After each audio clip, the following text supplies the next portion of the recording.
This program is provided by Universal Genesis. Welcome back to the Deep Dive. If you've ever wondered why Western philosophy seems so, well, obsessed with finding that one single unchanging truth, you are definitely in the right place today. We are doing a bit of intellectual archaeology, you could say. We're tracing the origin story of order, specifically how the search for something permanent, something objective, evolved from the very first thinkers, the pre-Socratics, all the way up to Aristotle. Yeah, and it's a really remarkable lineage to trace, because what you see in the sources is this intellectual evolution of one massive idea, the unmoved principle. Right. And what's really compelling, I think, is how the location of that principle keeps shifting over the centuries. It starts out there in the natural world, physis. Then it kind of moves inward into the human soul, the psyche. Okay. And finally, Aristotle plants it right at the absolute summit of the cosmos, makes it the ultimate cause of all universal motion. So our mission today, then, is to follow that thread. We're focusing heavily on Aristotle's role, which seems pretty pivotal. Absolutely pivotal. Not only did he come up with the final version, this unmoved mover, but he also, you're saying, framed the whole history that came before him. Exactly. He essentially wrote the introduction. So before we even get to Socrates or Plato, we need to understand that our view of those really early Greek thinkers, it's already filtered. It's an edited story. That's the crucial starting point, yes. Okay, let's start with that edit. Right. So you open a standard philosophy textbook, and it talks about the Ionian school, Thales, Anaximander, Anaximenes. The usual suspects. The usual suspects. But this idea, this Ionian school, well, that wasn't a name they ever used for themselves. Oh, okay. It was first really systematically organized, framed by Aristotle and his successor, Theophrastus. And importantly, Aristotle didn't even call them a school. He didn't? What did he call them? He called them physiologoi. Physiologoi, meaning... Literally, those who theorize about nature. Huh. Just calling them theorists of nature. That already sounds a bit like a box. Maybe even a slight dismissal. Like he's setting his own work apart. Well, that's exactly it. He needed to set the stage for his own, much grander system. He organized these predecessors using his own framework, the famous 4 causes. Material, formal, efficient, and final. Right. And by basically saying the Ionians were only looking for the material cause, what stuff is everything made of, he immediately highlighted what he was bringing. Which was? The final cause, the telos, the ultimate purpose or end goal of things. Got it. So he looks at someone like Thales, who supposedly said everything comes from water. Yep, recorded in the Metaphysics. And Aristotle goes, okay, interesting, material cause. Check. He uses them as stepping stones, but maybe flattens them out in the process. Severely simplifies them, I'd argue, and that's where the bias really kicks in. If you read Aristotle closely on this, he reduces Thales to basically a materialist. Just focused on the substance. Exactly. But that completely ignores other things attributed to Thales, like the saying, all things are full of gods. That sounds very different. It implies an animating principle, right? A life force, not just inert matter, but that nuance. It gets lost if you're only looking for the material cause box to tick. Okay, and what about Anaximander? His big idea was the apeiron, the boundless. That doesn't sound like just stuff. How does the Aristotle frame handle that? It struggles, frankly. The apeiron, the unlimited, the indefinite, it's not a physical substance like water or air. It's much more abstract. It's foundational, dynamic. An ordering principle you said earlier. Yes, exactly. It's the source from which things arise and return according to necessity. It dictates change, balance. But for Aristotle, if it's not a simple element, it still gets categorized under this quest for the fundamental stuff. The deeper metaphysical side is sort of downplayed. And Heraclitus, the flux guy. He often gets lumped in too, but wasn't he doing something else entirely? Absolutely. Heraclitus is much better understood as a metaphysician exploring the logos, the underlying rational structure of existence itself. So the principle governing change, not just the stuff that changes. Precisely. He saw the world as this constant becoming, yes, but regulated by an invisible ordering reason. But again, for Aristotle's narrative, true metaphysics, true understanding of order, that really needed to begin later with him. Okay, so the takeaway is, our whole intro to the Ionians is largely Aristotle-made, filtered through his lens. It's a crucial caveat to keep in mind, yes. Right. So Aristotle effectively edits chapter 1 to set up his own climax. Now, if the Ionians were looking for order out there in nature, in the cosmos, where does the focus go next? You mentioned it shifts inward. It shifts monumentally inward, and it seems driven by a kind of, well, existential crisis on the ground in Athens. What was the crisis? The sophists, figures like Protagoras, were dominating the intellectual scene, and they were pushing this idea of radical relativism. Man is the measure of all things. That's the one. Basically saying that values goodness, justice, beauty, they aren't fixed. They're dynamic, subjective, constantly flowing. There's no stable moral center, just individual perspective or convention. Wow. That does sound unsettlingly modern. And Socrates, he pushed back hard against that. With everything he had, Socrates saw that kind of relativism as just intellectual and moral chaos. So he countered it. He went searching really aggressively for objective universal standards. The goodness itself, justice itself. Exactly, asserting what scholars sometimes call the ethical oneness. And his reasoning, our analysis suggests, was this kind of beautiful parallel. How so? If the external world, the cosmos, has order, which the Greeks generally believed, then the internal world, the human spirit, the psyche, must also have an inherent order, a microcosmos. Ah, neat. So he turns the philosophical gaze inward, focuses on the soul and virtue or toe. Intensely, he grounds the search for order in ethical certainty. Now, Aristotle, he was Plato's student, and Plato built heavily on Socrates. But Aristotle still kept some distance from Socrates, methodologically speaking. It did maintain a respectful distance, yes, though he gave Socrates huge credit for laying the groundwork for Western logic. In what way? Well, in the Metaphysics, Aristotle explicitly credits Socrates with two massive advancements: the search for universal definitions. Trying to pin down what justice is, not just lists, just actions. Exactly. And secondly, the systematic use of induction, drawing general principles from specific examples. These were the tools that really powered Greek rationalism. Okay. But the ethical link between Socrates and Aristotle, it's not straightforward, especially on how you achieve virtue. You mentioned Aristotle brought the ethics down to earth. Right. The core difference is really in the application. Socrates famously focused on virtue through knowledge. His slogan was essentially, virtue is knowledge. If you truly know what's good, you can't help but do it. That was the idea. Aristotle found that, well, a bit too intellectualized, maybe naive. He argued that just knowing the definition of courage doesn't actually make you courageous. Yeah, fair point. It's like reading about swimming versus actually jumping in the pool. Precisely. Aristotle shifts the focus to virtue through habit and action. For him, the ethical goal is realizing phronesis, practical wisdom. And that comes from doing. It's built up through repeated, reasoned choices and actions in the real world. You don't just know goodness. You become good by habitually acting well.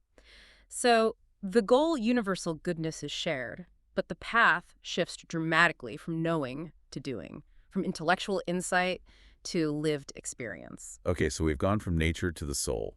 Now we get to the absolute peak of this whole quest, the search for the ultimate unmoved source of order itself. And this leads to the two titans, Plato's idea of the good and Aristotle's unmoved mover. They sound kind of similar, but you're saying they're worlds apart functionally. Totally different jobs, really. Plato takes that Socratic ethical oneness, that universal good, and just kind of vaults it into another dimension. He makes it transcendent. Completely. It becomes the supreme form, the idea of the good, residing in this abstract world of forms, utterly separate from our messy physical reality. Like the sun in his famous cave analogy. Exactly like the sun. It doesn't do anything physical, it doesn't move anything, but it illuminates everything. It gives everything else its reality and intelligibility. It's static, super existent. It's purely a value principle. It's the reason why things have worth or meaning. The ultimate source of value and meaning. Okay. But Aristotle's unmoved mover, the Prince of Canoe and Akhenaten, that's different. It's not about value. Not primarily. It's fundamentally about physics and cosmology. That's the crucial distinction. The mover is a concept that Aristotle arrives at, almost out of necessity, at the very summit of his natural philosophy. Why did he need it? Well, he argued that motion has to have a beginning, a first cause. If every single thing that moves is itself moved by something else, well, you get an infinite regress. There's no ultimate explanation. Yeah. To stop that regress, and especially to explain the continuous eternal movement of the heavens, the stars, there must be some principle that causes motion without itself being moved. It's a logical requirement of his physics. A kinetic principle. A causal one? Strictly kinetic and causal, yes. So, how does something that never moves make everything else move? That seems like a paradox. It moves things not by physical pushing or pulling, but by acting as the ultimate final cause, the telos, for the entire cosmos. A purpose. Yes. It moves everything else by being the object of universal desire, or you might say love. Everything in the cosmos, especially the celestial spheres, is striving to imitate its perfect, unchanging state. And what is that perfect state? You called it pure actuality. Yes, energia, pure actuality.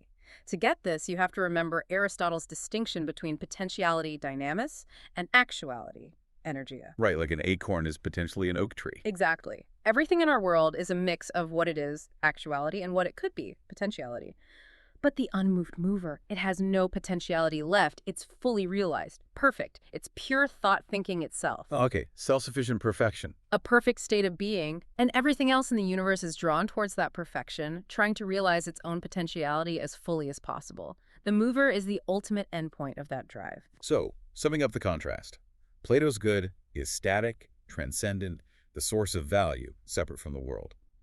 Aristotle's mover is dynamic in its effect, logically necessary for physics, intrinsic to the cosmic system. Precisely. It's the capstone required to make his study of nature complete and coherent. It's embedded in the fabric of the universe. And this focus on nature, on rational explanation within the cosmos, it seems deeply rooted in the Greek mindset. You mentioned it might even connect back to older ideas of the divine. Yeah, interestingly, our sources hint that Aristotle's concept of theos, God, as the mover, might actually be closer to some very old, pre-Homeric, more naturalistic ideas about divinity. The concepts held by the ancient people, the hoi polloi, as he calls them. So, While Aristotle himself speculates that the word theos might derive from the stylion, which means to run or to move. linking it directly to motion. Linking it to the eternal, regular, rational movement of the heavens, not the, squabbling anthropomorphic gods on Mount Olympus. It's a divinity found in cosmic order. That really shows the incredible confidence, the maturity of Greek rational thought at its peak. You've got Euclid's geometry, Pythagorean number theory, Aristotle's logic. They built this whole worldview based on inherent discoverable order, the logos. They saw the world as a fundamentally rational system. They didn't seem to need divine intervention or revelation to explain its basic workings. An astonishing achievement, which makes what happens next even more. Well, Starkey, you called it the foot binding of reason, the medieval suppression. it's a dramatic shift, yeah. Let's spend a moment on this trajectory because the impact was huge. Okay, so tracing the line, we have Ionian physis, then Aristotelian telos, then the Hellenistic schools like the Stoics with their logos and Epicureans, and then Then you hit figures like Augustine and the dominance of Christian thought in Europe, and the whole intellectual project fundamentally changes direction. how does it change? What happens to that independent natural philosophy? It essentially gets converted. The project is no longer the independent, rational study of the world to find its inherent logos. Instead, it becomes the study of creation, creatio. Ah, so studying nature to understand the creator, Yeah. not nature for its own sake. Exactly. Instead of seeking the world's internal, rational necessity, the goal becomes understanding God's will, the voluntas Dei. Yeah. The order is there, yes, but it's there because God willed it, not necessarily because of inherent logical or natural laws discoverable solely by human reason. The order is contingent on divine command, not intrinsic necessity. That's the core shift, and the consequence for reason, that amazing toolkit developed by the Greeks, is profound. Reason wasn't seen as flawed or underdeveloped. It was deliberately restricted. How so? It became famously the handmaiden to faith and Scylla theology. Its job wasn't to conduct open-ended, independent inquiry that might, contradict established theological doctrine. Its job was to support and clarify what was already believed based on faith. Precisely, to provide rational arguments for revealed truths, but not to strike out on its own. That sounds incredibly limiting. Like taking this high-performance engine of Greek thought and forcing it to drive only in first gear. It was incredibly limiting for natural philosophy. Imagine developing advanced geometry and astronomy, only to be told the main use is calculating the date of Easter or proving the existence of God from design, that independent, curiosity-driven exploration of nature's own laws. It largely vanished from mainstream European thought for centuries. The progress stalled. The search for that immanent, unmoved principle was sidelined, or rather, co-opted. Repurposed, absolutely. Okay, so if we pull all these threads together, the big picture, this whole quest for an unmoved principle, It really defines ancient Greek philosophy, doesn't it? It's the central thread, arguably. You have the three giants seeking the ultimate center of order, but in different places. Socrates finds it in the moral structure of the individual soul. Mm-hmm. Plato finds it way out there in a transcendent realm of perfect forms with the good at the pinnacle. And Aristotle brings it back, locating it within the cosmos itself as the logical and mechanical necessity driving all motion. Soul, transcendence, cosmos. Which forces us to look at where philosophy is now. Yeah. You mentioned a parallel with modern thought. Some cutting-edge movements are doing what exactly? Well, some contemporary philosophy specifically thinking about things like new realism or, maybe more pointedly, object-oriented ontology. Ooh. Okay, maybe quickly unpack ooh for listeners. Sure. Object-oriented ontology, very basically, pushes back against the idea that reality is fundamentally defined by human consciousness or perception. It argues that objects, things have their own reality, their own existence, independent of us. Things exist whether we think about them or not. Right, and it inherently embraces a world that is radically plural. It resists reducing everything down to one single underlying substance or principle, or even just a human experience. Wow. Okay, so after basically 2,500 years of this intense search for one fixed, unmoving center, whether it's God or the forms or the prime mover, or even just a single privileged human perspective, are you saying some modern thought is returning to something like the sophists? It's a provocative thought, isn't it? A highly sophisticated, complex version, perhaps. But yeah, there's a move away from a single hierarchical unity towards accepting that reality, truth, maybe even value might be constituted more by relation, interaction, and irreducible multiplicity. Accepting the flux that Socrates was so worried about. Perhaps embracing it, even. Yeah. You could almost map the history of Western philosophy as this pendulum swing between the sophist-like emphasis on multiplicity and the Socratic, Platonic, Aristotelian drive for unity. So if parts of modern philosophy are swinging back towards multiplicity, does that mean the long search for that single unmoving principle, that ultimate fixed point, is it really over? Or is the rational soul just maybe regrouping, preparing to define a new kind of center, maybe one that can move, that can incorporate the complexity? That's the question, isn't it? Definitely something to mull over until our next deep dive. This program is provided by Universal Genesis.